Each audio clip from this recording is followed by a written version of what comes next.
Hello everyone, मैं doctor Shalini मातृत्व सेवा सदन खैरा मोर जमुई में मैं कार्यरत हूँ। आज हम लोग बात करेंगे पॉलीसिस्टिक ओवरियन डिजीज और पॉलीसिस्टिक ओवरियन सिंड्रोम के बारे में, जिसे पीसीओडी और पीसीओएस के नाम से भी जाना जाता है। ये हार्मोनल इम्बैलेंस और मेटाबॉलिक डिसऑर्डर की वजह से होता है, जिसमें एक साथ कई लक्षण हमें देखने को मिलते हैं, जैसे इरेगुलर मासिक का होना। कई महिलाओं में मासिक कई अंतराल के बाद होता है, जैसे कि 2, 4, 5, 7, किसी में तो 1 साल 1.5 साल तक महीना होता ही नहीं है। क्योंकि महीना काफी अंतराल के बाद आ रहा है, तो कुछ महिलाओं में अत्यधिक ब्लीडिंग होती है और ये ब्लीडिंग काफी लंबे समय तक चला जाता है, जिस कारण से वो एनीमिक हो जाती हैं, उन्हें खून की कमी हो जाती है। दूसरा लक्षण है मेल हार्मोन, जिसे हम लोग पुरुष हार्मोन और एंड्रोजन के नाम से जानते हैं। जैसे कि पुरुषों में दाढ़ी मूंछ होता है, ठीक उसी प्रकार महिलाओं में भी उनके अनचाहे जगहों पर बाल उगना शुरू हो जाता है, जैसे कि उनके चेहरे पर, छाती के ऊपर, पेट के ऊपर। तीसरा लक्षण होता है जो कि हम लोग अल्ट्रासाउंड के द्वारा पता करते हैं, ओवरी, जिसे अंडाणु भी कहा जाता है। ओवरी में दाने के जैसे छोटे छोटे कई सिस्ट डेवलप हो जाते हैं और उसमें पानी जैसा कुछ पदार्थ रहता है। अब ये सिस्ट क्यों बनता है? ओवरी, जिसे हर एक महीने अंडा निष्कासित करना चाहिए, लेकिन वो ऐसा कर नहीं पाता है। हर महीना एक अंडा निकालने के बजाय वो हर एक महीना छोटे छोटे कई अंडाणु बनना शुरू हो जाते हैं और वो अंडाणु विकसित नहीं हो पाता है, इमेच्योर रह जाता है, मैच्योर नहीं हो पाता है, जिस वजह से वो सिस्ट के रूप में रूप धारण कर लेता है और ये अल्ट्रासाउंड में रिपोर्ट आता है पॉलीसिस्टिक ओवरी। इनमें से अगर कोई भी 2 लक्षण अगर हमें सामने दिखते हैं तो हम मान के चलते हैं कि ये पीसीओएस का केस है। सभी में पॉलीसिस्टिक ओवरी हो ऐसा कोई जरूरी नहीं है। तीनों में से कोई भी 2 लक्षण अगर हमें दिख रहे हैं तो वो पीसीओएस का केस है। हार्मोनल इम्बैलेंस क्यों रहता है? अगर एंड्रोजन का अत्यधिक मात्रा में बढ़ जाना। दूसरा मोस्ट कॉमन कॉज है ओबेसिटी। अगर महिला का या जो बच्ची है उसका वजन अत्यधिक है तो पीसीओएस के केसेस उनमें ज्यादा पाए जाते हैं। ऐसा नहीं है कि जो लीन थीन महिलाएं हैं उनमें पीसीओएस के केसेस नहीं होंगे, उनमें भी होते हैं, लेकिन संभावना ओबेसिटी वालों को थोड़ी ज्यादा रहती है। तीसरा होता है जेनेटिक। कुछ महिलाओं में ये जेनेटिक भी रहता है। अगर माँ को है, बड़ी बहन को है, तो छोटी बहन को भी होने के चांसेस थोड़े बढ़ जाते हैं।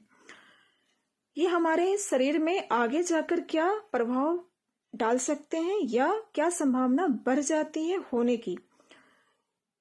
पीसीओएस के केसेस में डायबिटीज, ब्लड प्रेशर, लिपिड का बढ़ जाना, ब्रेन स्ट्रोक का होना, हार्ट अटैक के खतरे बहुत बढ़ जाते हैं, इंडोमेट्रियल कार्सिनोमा होने का खतरा काफी बढ़ जाता है। ऐसा नहीं कि सारे पीसीओएस के केसेस में ऐसा हो ही जाएगा, ऐसा नहीं है, लेकिन संभावना उन महिलाओं की तुलना में जिन्हें पीसीओएस नहीं है, उन महिलाओं की तुलना में काफी हद तक बढ़ जाता है।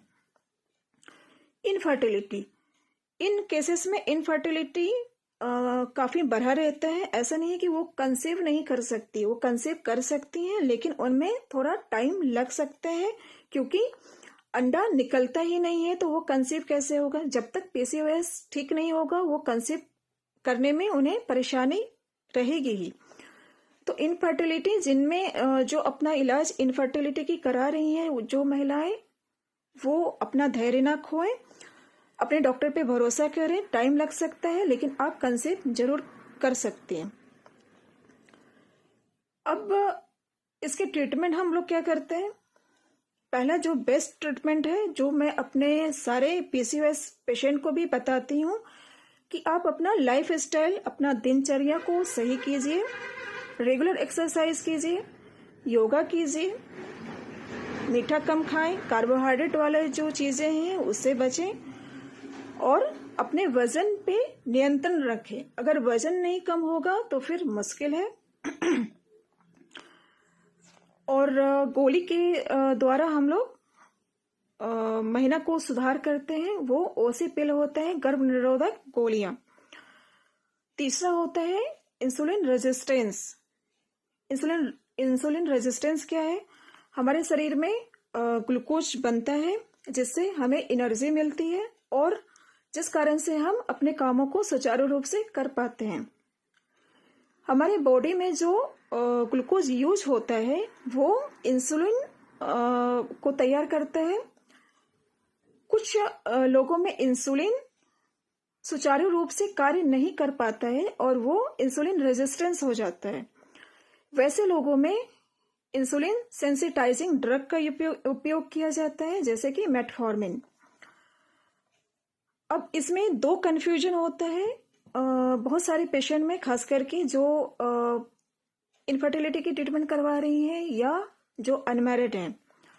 सबसे पहला कि हमें गर्भ निरोधक गोलियां क्यों दी जा रही है? हमें तो बच्चा चाहिए, ये तो बच्चा नहीं होने की दवा है। जो अनमैरिड लड़कियां हैं उनका ये मिथ्या रहता है कि हम ये गोली हम क्यों खाएं, ये तो बच्चा नहीं होने के लिए होता है और ये तो महिलाएं खाती हैं, हमारी तो शादी ही नहीं हुई है। दूसरा कन्फ्यूजन मेटफॉर्मिन को लेके होता है। उनका ये मानना होता है ये तो डायबिटीज में दवा चलती है, हमें तो डायबिटीज ही नहीं है, तो ये दवा हम क्यों खाएं। तो ये दोनों मिथ्या से आप लोग अपने दिमाग से निकाल दें। अगर आपके डॉक्टर ने ये दवा अगर पीसीओएस के लिए दिया है तो आप सुचारू रूप से इसे लें, कोई गलत दवा नहीं दी गई है। ये इस केसेस का ये ट्रीटमेंट ही यही है। अब ऐसा हम क्या करें कि ये काफी हद तक कम हो जाए, ये हो ही ना, या काफी हद तक हम इसे कम कर सकते हैं। इसके प्रिवेंशन क्या हो सकता है? तो जो कम उम्र की लड़कियां होती हैं, जैसे कि 12 साल, 13 साल, 14 साल, अगर हम उस समय ही अगर विशेष रूप से उन बच्चियों पर अगर हम ध्यान दें, जैसे अगर वजन उनका बढ़ रहा है तो उस समय ही अगर हम उनके वजन पे नियंत्रण रखें, ज़्यादा मीठा ना दें, उनके खेल कूद पर ध्यान दें, जैसे कि कबड्डी, बैडमिंटन, वॉलीबॉल, ऐसे बहुत सारे खेल कूद हैं, उन्हें एक्टिव रखने की ज़रूरत है। जंक फूड ना दें, बाहर का फूड अवॉइड करना है। रेगुलर एक्सरसाइज करवाएं, योगा करवाएं, स्ट्रेस से बचें। अगर हम लोग ये सब चीज़ करते हैं तो काफ़ी हद तक हम इसे आने से रोक सकते हैं। आशा करती हूँ कि मेरा ये वीडियो आप लोगों को पसंद आएगा। अगर पसंद आया हो तो प्लीज़ मेरे चैनल को सब्सक्राइब करें, शेयर करें और लाइक करें। ऐसे ही मैं समय समय पर कुछ जानकारियाँ आप लोगों को देती रहूँगी। धन्यवाद।